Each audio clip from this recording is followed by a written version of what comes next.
Okay, everybody, here's a thought experiment for you.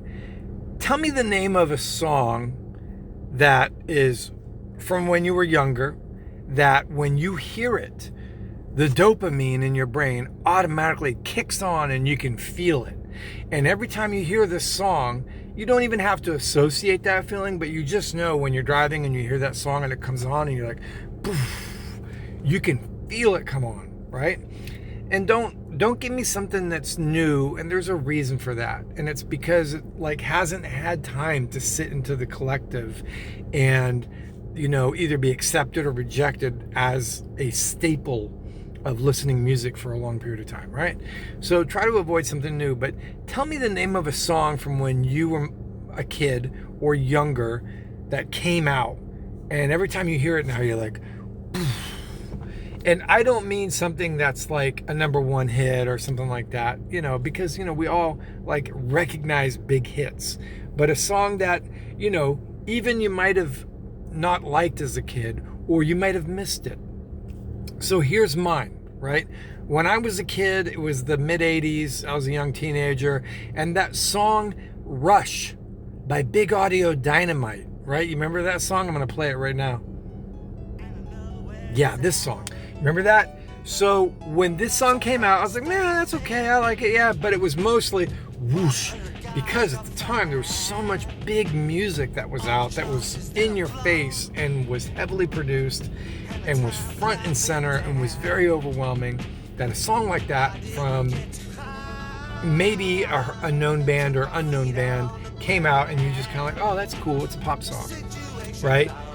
Little did I know, because I was younger then, the background about that song, that was the song that really, that came out of the breakup of the Clash. When the Clash ended and, Joe Strummer, I guess, became untenable for a while, that song came out of some of the other members and they went on their own, and Joe Strummer was chasing them when he heard this to get them back into the band, and he flew to Ibiza, that island, they were all vacationing there, and was begging them and trying to meet up with them, and they avoided him. So when I hear this song now, I realize there's a lot of history in this song, and it's basically, look for the change in atmosphere, situation unchanged, right? Those lyrics mean something. They mean a whole lot more than what we realized. And if you loved listening to the Clash growing up like I did, they were powerful. They were a very powerful band, but Joe Strummer was kind of beat down by people around him and in the industry, and they told him that his ideals and the things he believed in and his ideas of music were naive, and they were unsupportive of him. So when I listen to people like U2 and Bono talk about how much they loved Joe Strummer and how much they loved the Clash, and how much they were an influence on them, and then I didn't know any of this coming up.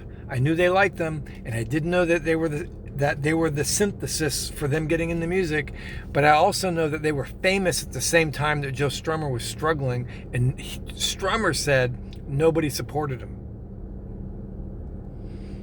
So how does that make me feel as someone who was a U2 fan much younger?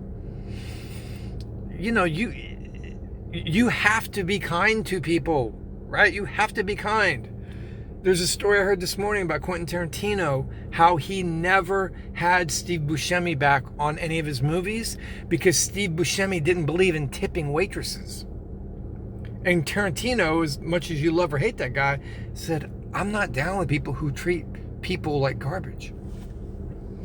So how am I supposed to feel about this? Now when I hear the song, right, and I hear the shift in the middle, there's that bridge where it goes into this is rhythm and this is melody. Ding, ding, ding, ding. And then it switches away from the main song and hits that. And then when it comes back, you can the dopamine kicks and you're like, oh my God. These guys were super creative back in the day.